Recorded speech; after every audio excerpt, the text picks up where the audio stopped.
the ball. So they're elements of some teams all around, but just their efficiency on offense, how well the quarterback's playing. I mean, they got one of the best wide receivers there are. I mean, in the conference with 13. So again, they're a really, really good football team. How would you characterize the quarterback's escapability, his ability to run? What's that look like? I mean, he's doing what he's got to do, to get out of the pocket. I remember facing him when he was a young buck at Ohio, running the option and all that kind of stuff. And now he's just a completely different player. You could see he knows where he wants to go with the football, and he is right the high majority of the time. So, I mean, you can't beat a quarterback who knows what you're in and knows where to go with the ball, and he's accurate as all heck. And that's why they're one of the top offenses in the country. Coach, I mean, you mentioned the Rutgers game. I mean, first of all, how proud of you were you of that effort? But also, how much of a building block is that going into an offense like this? Yeah, I mean, anything that you do well, you want it to carry over.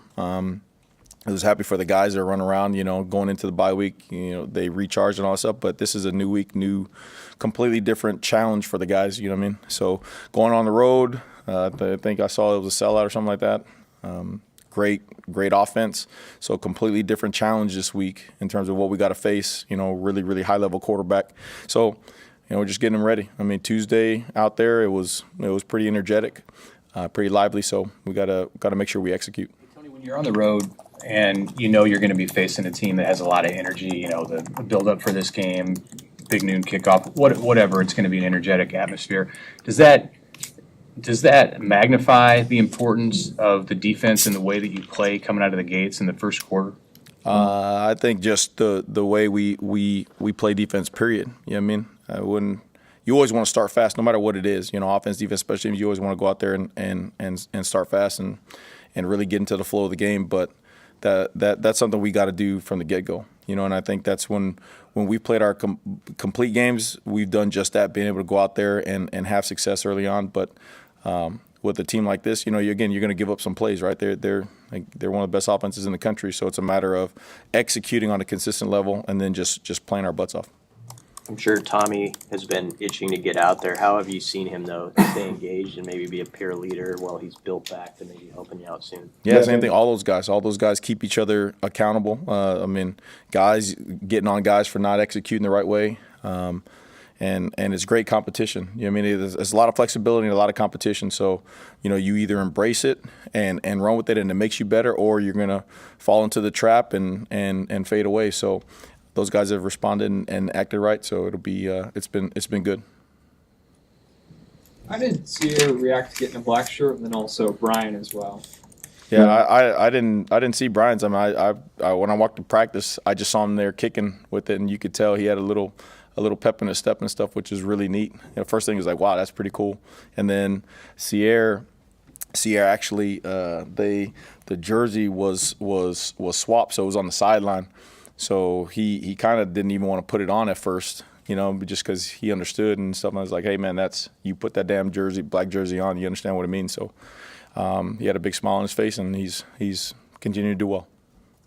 Speaking of Sierra, I mean, when Tommy's back and good to go, how are you guys going to kind of handle dividing up those reps between the three cornerbacks? Yeah, a lot of flexibility, right? Gives you a lot of flexibility to move guys around. I mean, you got Keese in there and his safety time. Malcolm at his corner time. I mean, when all those guys are healthy, Bly is working himself back and getting healthy and getting him in shape and getting his wits about him. So, again, the more we can be flexible, the more we can take snaps off of guys, the more we can move guys around. I think you just have a better overall product back there. Guys are fresher, guys are faster, they're keeping each other sharp. So we'll see how that plays out this Saturday. You probably want to knock on the podium, but your pass defense looks pretty good right now, right? With all the guys kind of getting healthy and Sierra playing as well as he is.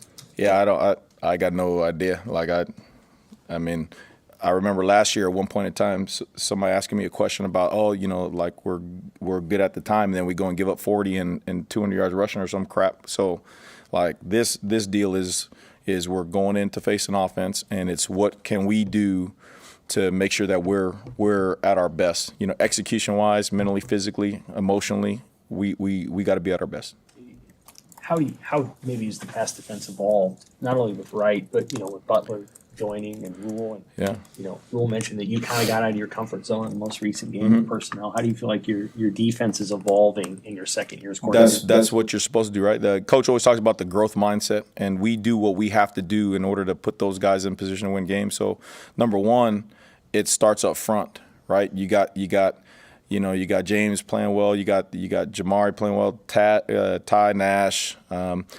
P. Will, MJ Sherman's playing well. You got a lot of guys in there playing well, and when you're able to bring 4 guys and get pressure on the quarterback, it allows you to do all that stuff in the back end. All those different coverages and all that kind of stuff. And I think the emphasis with Coach seeing something to improve on from last year, having that as the emphasis in spring ball and all the way throughout, and it showing up on the grass. That started back in spring, and then being able to cover guys. I mean, one, you got players back there who can do it. You got veteran guys who can do it, and then you got the pass rush to mix in with it. So it's a good combination. But again, it's week to week. We got to put the guys in position to make plays and see what happens.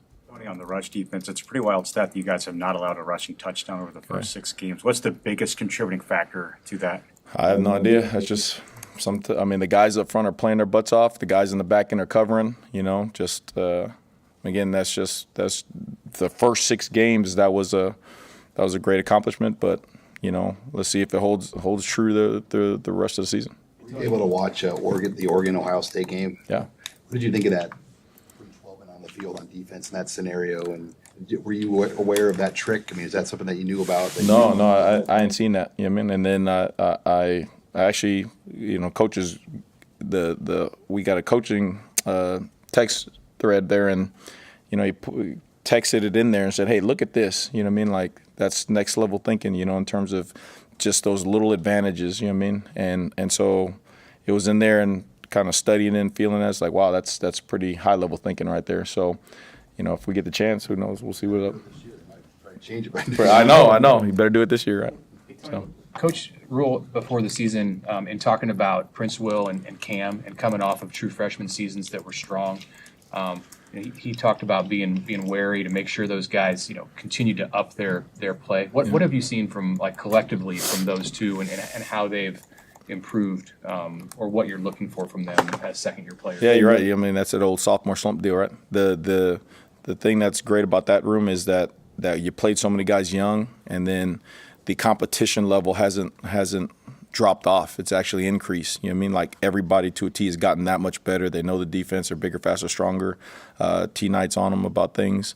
And so everybody in the room is getting a little bit better. Then you got the addition, Keona Davis playing like that, James building upon what he did.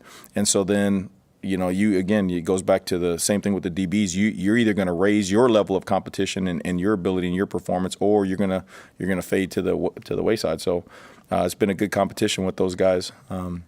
MJ, playing so well has made P. Will play better. You know what I mean? So again, just competition all around is a good thing. Hey guys.